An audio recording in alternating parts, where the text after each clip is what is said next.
그늘과 영성.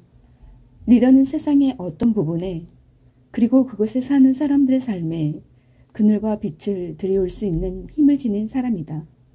리더는 사회의식을 형성하며 사람들을 그 안에서 살아가도록 한다. 천국처럼 빛이 가득한 의식일 수도 있고 지옥처럼 어두운 의식일 수도 있다. 훌륭한 리더는 리더십의 행위가 해를 끼치는 일이 없도록 하기 위해 내면의 그늘과 빛의 상호작용을 아주 잘 파악하고 있다. 예를 들면 교사들은 학생들이 아주 많은 시간을 보내야 하는 환경을 만들고 이끌어가는 역할을 한다. 그런데 어떤 교사들은 그 환경에 새롭게 성장하고 번성할 수 있는 빛을 비추어 주는가 하면 반대로 어떤 교사들은 어린 묘목을 죽음에 이르게 하는 그늘을 들이우기도 한다. 부모들도 가정에 마찬가지의 역할을 하며 성직자는 교회 전체에 같은 역할을 한다. 그러나 자신의 내적인 원동력에 의해서 매일 어떤 결정을 내리는 기업의 최고 경영자들은 그러한 내적 동기의 원리를 거의 염두에 두지 않는다. 심지어는 그런 것이 있다고 믿지도 않는다. 우리는 그동안 리더십이라는 개념에 접근할 때 긍정적인 사고의 힘이라는 부분에만 초점을 맞춰왔다. 나는 리더로서 빛보다는 그늘을 더 많이 들이우는 경향에 대해 특별히 초점을 맞춤으로써 그러한 접근 방식의 균형을 맞추고자 한다. 스스로 들이운 그림자를 보지 못함으로써 리더들은 너무나 자주 위험한 착각에 빠져 그러한 생각들을 키워나간다. 자신의 노력은 언제나 좋은 의도에서 나온 것이며 능력도 충분한데 문제는 자신이 인도하려는 사람들에 있다는 식의 생각 말이다. 리더십, 특히 대중적 리더십을 가지고 있는 사람들은 외향적인 기질이 있다. 이것은 다른 말로 하면 종종 자기 내부에서 일어나는 일에는 무심하다는 뜻이기도 하다.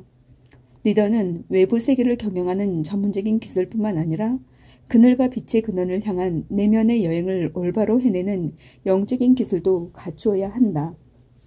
영성이란 말은 리더십과 마찬가지로 정의하기 힘들다. 하지만 애니 달라드는 진정한 영성이 무엇인지에 대해 생생한 이미지를 제시했다. 우리 의식 깊은 곳에는 폭력과 테러라는 괴물이 자리하고 있습니다.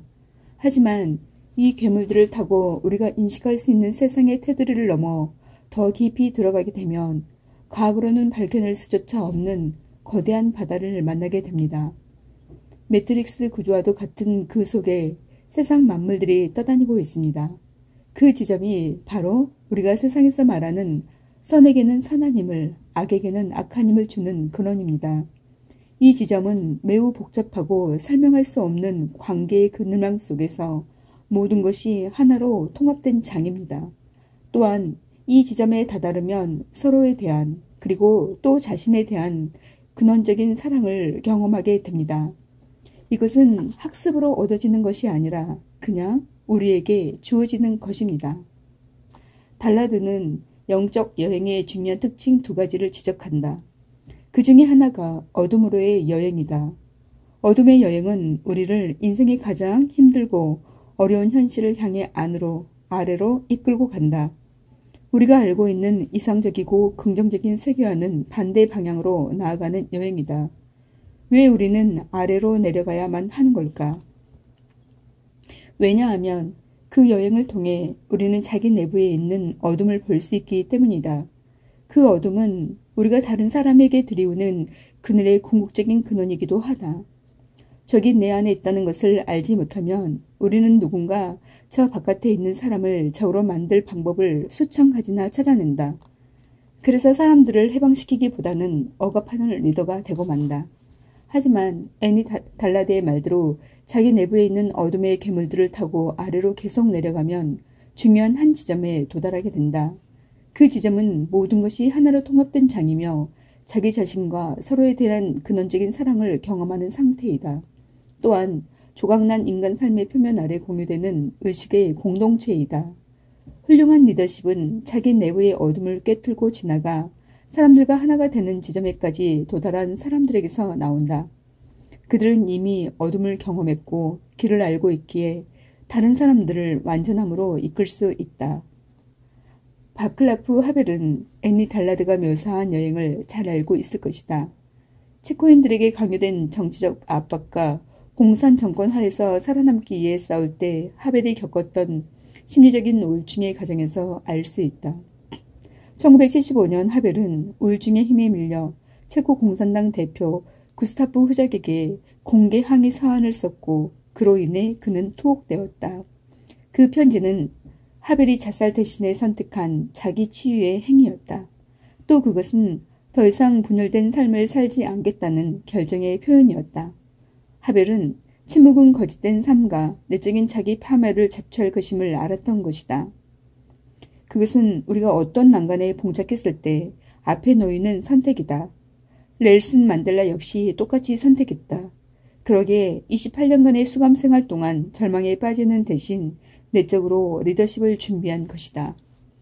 대부분의 억압적인 환경 속에서 만델라나 하벨 그리고 아래로 향한 길을 여행하는 무수히 많은 사람들은 자기 내면에 있는 어둠의 세계를 지나가게 된다. 그리고 다시 떠오른다. 다른 사람들을 공동체로 모든 것이 하나로 연결된 근원적인 사랑으로 이끌고 갈 능력을 가지고 말이다. 자기 영혼을 다루는 것보다는 물질과 제도를 다루고 타인을 조종하는 외부 세계의 일이 훨씬 더 쉽다. 우리는 외부 세계가 마치 무한히 복잡하고 힘든 것처럼 얘기하길 좋아한다. 하지만 그것은 우리 내적 여행의 미로에 비하면 가벼운 스텝 댄스에 불과하다.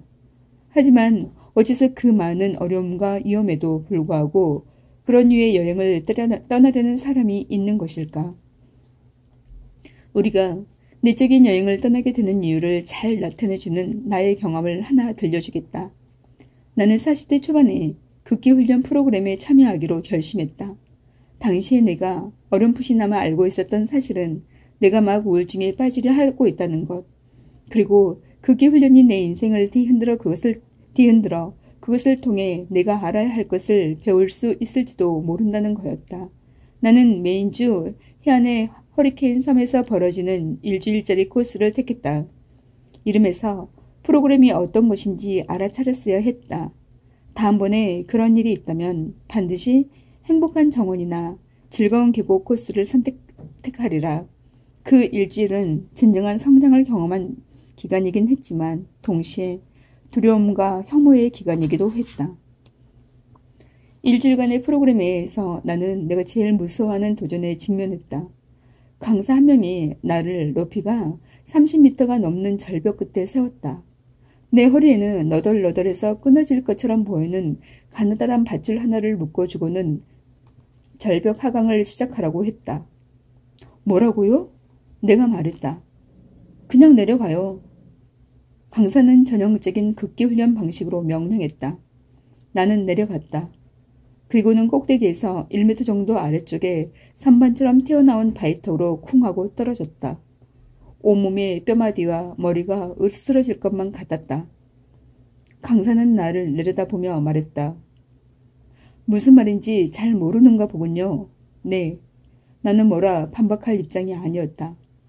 내가 어떻게 해야 하는 거죠? 최대한 몸을 뒤로 젖혀요. 몸을 절벽과 직각으로 세워서 발로 자기 몸무게를 지탱해야 합니다. 생각으로는 그러면 안 될 것 같지만 방법은 그것뿐이에요. 물론 나는 그가 틀렸다고 생각했다. 나는 최대한 바위에 가까이 붙어서 절벽을 끌어안듯이 하고 내려가는 게 요령이라고 생각했다. 내 방식대로 다시 한번 시도했다. 그리고 1m 아래의 바위턱이 다시 떨어졌다. 아직도 안 되는군요. 강사가 도와주려 했다. 네, 어떻게 해야 하는지 다시 한번 말해줘요. 몸을 뒤로 젖혀요. 그리고 한 발짝 떼봐요. 아주 힘들었지만 어찌어찌 한 발짝을 떼었다. 그리고 놀랍게도 괜찮았다. 나는 허공을 향해 몸을 뒤로 젖혔다. 눈은 하늘을 보며 기도했고 발을 아주 조금씩 움직였다. 그리고 바위 표면을 조금씩 내려가기 시작했다. 한 걸음 뜰 때마다 자신감이 붙었다. 반쯤 내려가자 아래쪽에 있던 두 번째 강사가 소리쳤다. 파코, 잠깐 발밑에 뭐가 있는지 봐요. 천천히 몸이 움직이지 않도록 하며 아래쪽을 내려다 보았다. 거기 바위 표면에는 깊은 구멍이 있었다. 계속 내려가려면 그 구멍을 돌아서 가야만 했다.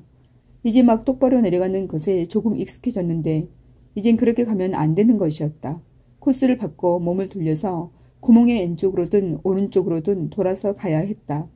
그것은 나에게 곧 죽음과도 같았다. 나는 두려움에 온몸이 얼어붙어 꼼짝할 수가 없었다. 두 번째 강사는 아무 말 없이 내가 거기 매달려 떨고 있도록 내버려 두었다. 시간이 꽤 흐른 것 같았다. 마침내 그녀가 나에게 외쳤다. 파코, 뭐가 잘못됐어요? 오늘까지도 내가 이렇게 이런 말을 했는지 모르겠다. 그 당시 내 말을 들은 사람이 12명이나 있었지만 말이다. 찢어지는 듯한 목소리로 나는 소리쳤다. 말하기 싫어요. 그렇다면 이제 극기훈련의 모토를 배울 때가 됐군요. 두 번째 강사의 말이었다. 아이고, 맙소사. 내가 죽게 생겼는데 모토나 가르쳐 주려 하다니. 하지만 그녀는 결코 잊지 못할 한마디를 내게 던졌다. 그 충격은 지금도 생생하다. 만약 당신이 거기서 빠져나오지 못하면 거기 묻히고 말 겁니다.